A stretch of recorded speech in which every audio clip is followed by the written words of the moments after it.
almost hate messing up these scenes with my being in the frame and my talking. Just out here and noticing that actually it looks like the big lake is frozen all the way to Wisconsin. The UP is that way. Yep, lots of ice, lots of snow and ice. It's kind of interesting to me, a lot of thought time here in the winter, is the nature of, not necessarily me, but I put myself into the mind of the people that would call this their home, aside from their shelters, having to navigate, distances because they have to, not because they want to, and not having any safety nets as far as like, oh my gosh, get on your phone. I just had a tree fall on me, or like I slipped on the ice and broke my ankle or something like this. If you are accustomed to environments like this, you can appreciate the fact that you almost have to watch every step. You don't know what's underneath the snow necessarily, especially when you're walking a coastline and you get drifting, you get pockets in the ice. If you were to walk around on those little icy flows right there, you would realize that, like, gosh, unless you had yak tracks on, which are like springy things that you put on your soles for traction, or having like caulked boots, steel lugs in your boots like a lot of lumber people use, that really it can be kind of a hazardous environment just to exist.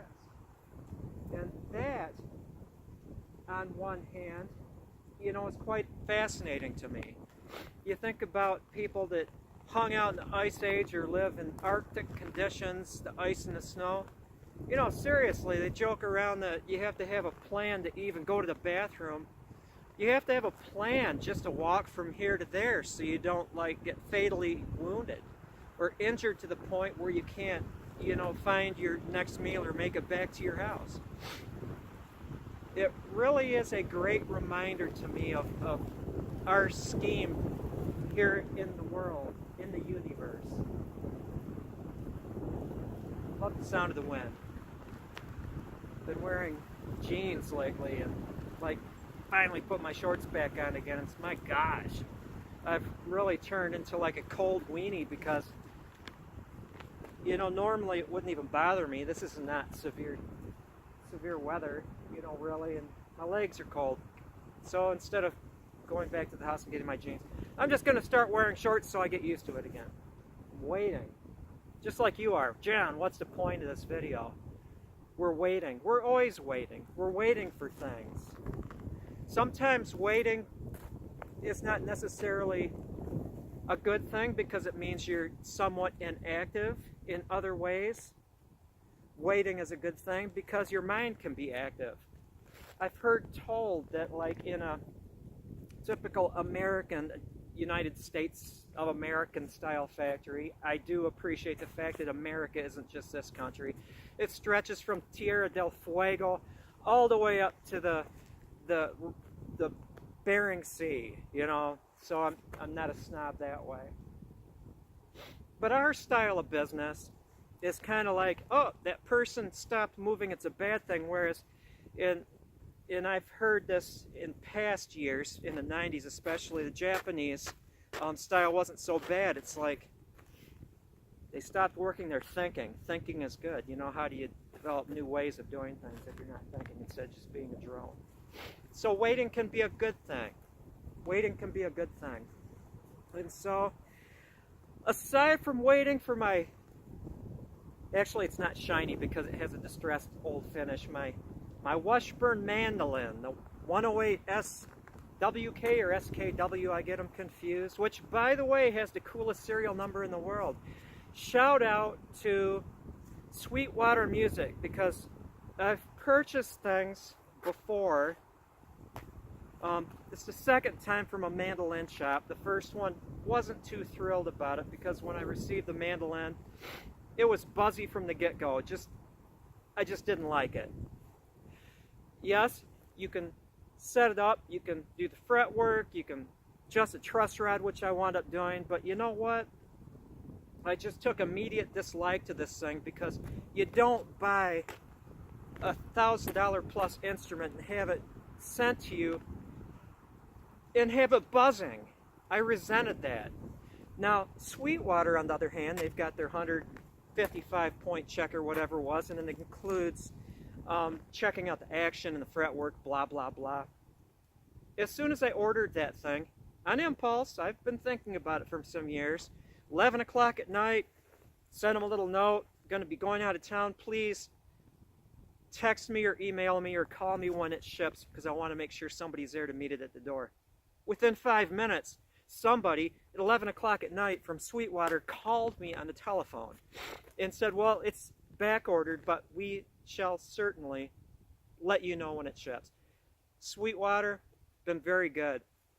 I am assuming that in their 155 point check, their technicians, their players, their associates, their employees will have checked it out. And you know, I completely believe that shipment of these things came in, how many they were, and they like me so much they're going to pick through and they're going to find the finest one, although they're probably all good. They sent me a picture of this particular instrument. Sweetwater does that. They'll line this thing up and they'll send you a picture of the instrument that you ordered. 9 pictures, and one of them was through the F hole, the little sound hole there, and it showed the serial number. And wow, this is really cool. The serial number for this unit, for your records, is 17070007. That is a cool number. That is a cool number. So it's got to be a good mandolin. I'm also waiting on this little doggy. I put the second coat, 2 coats on this side, the back, 2 coats on the belly. Put the second coat on the belly. Isn't that pretty? I really wish that it showed the richness of the color and the causation or the effects of heat treating it, the dark. American elm is very rich, beautiful wood when it's finished. Doesn't do it justice. Pretty. Okay, so I've rambled on long enough about stuff. Now is the time that I add to the knowledge base of the universe as far as practical. Notice the handle. Copper is kind of in the reddish family. You know, I'm going to state that in my own little way. Copper is kind of in the reddish family, so I felt necessary to have complementary colors. You know, what is a bow? It's wood. There is wood here. There is a wooden bow. And then for various reasons, whether or not you want to believe are artistic expressions or metaphysical reasons, look how I threw that in there. You add to it the rawhide, more or less functionality. But what do we do? What do we do as people? You know, you could sit here and certainly say, and I believe it, a wooden bow should just be a piece of wood, no adornment, let the wood speak, you know, as far as its actions. I carry it a little bit further, as you see, you know, in all these highly developed productions, my videos, where I'm a big believer in painting because I want to carry that wood, that wooden creature a little bit further, and so I'm going to draw upon myself my who knows where inspiration and where ideas come from. But I go a step further with the painting. And I talked about the lines in the last video. You couldn't see them, but you can see the lines hopefully in those fields. And then the handles too, the handle sections.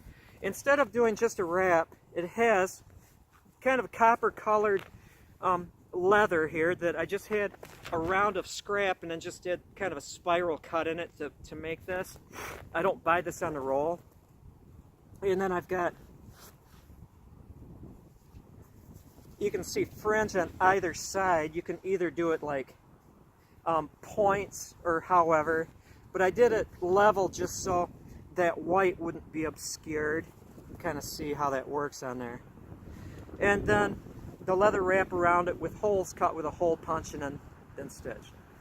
How do you do this? Well, the fun fact for today is it's easy to come up with this underlayment. You see, I've got the suede side out just to have some contrast. And rectangular strip, mark it, cut your little fringy doodads, and then I'll glue it to the back just so it's stable when I stitch the handle onto it, and then rubber band it, and I can pull the rubber bands off, after the glue dries.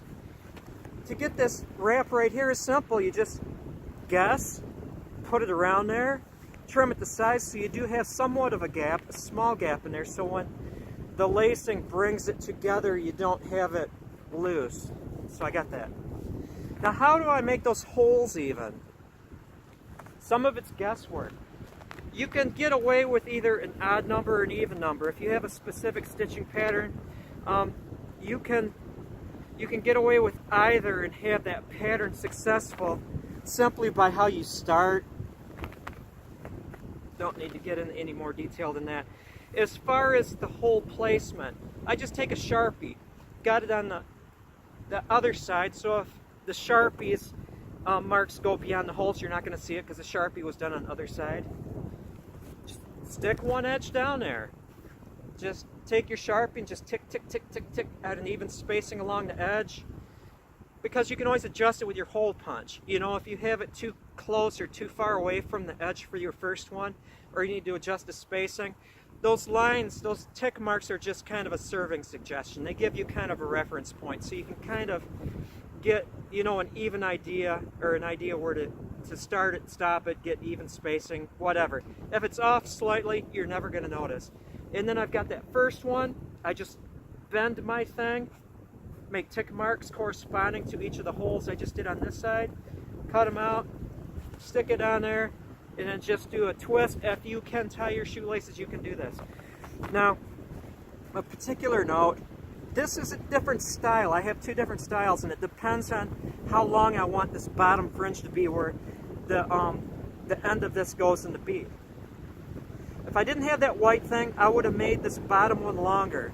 I would have punched a hole in the fringed portion, that strip, directly in the proximity, in the area of the last holes of the handle. Then this thing goes through that. Now it's underneath this. A second hole would be punched in the fringy portion a little further down, and then that comes back up. That's a very, very nice way to do it. And I actually did not come up with this, of course. I had a 60-pound neat Navajo laminated bow that had that handle, and I thought, boy, that's pretty. And so there it is. Red, copper is in the red group. Red, copper colored lacing. A lot of ways to skin a cat, I guess. And then little signature. And there we are. So, say you want to see this thing actually shoot arrows, you want to see it braced. Well, I am going to wait until tomorrow before I brace it, at the bare minimum, because I want this finish to have hardened up. Helmsman spar urethane actually, when it's fully cured, is pretty hard stuff that may actually act like mulming on here. Doesn't need it. There's not going to be any issues as far as compression failure with this bow. It's not excessively heavy. It's American elm, so that's not an issue. And so I'm not worried about that, the resins in the Helmsman spar urethane actually adding anything necessary, but all it can do is help. When it's fully cured, it's going to help harden the belly. And with that, I've tied you up long enough. Talked about the mandolin, talked about waiting, talked about falling through holes on the ice. There goes some ducks. There's nothing more cold than seeing a water pocket and an icy surface and seeing ducks swimming around in it. That looks entirely too cold. With that, have a great day, everyone, and thank you for watching.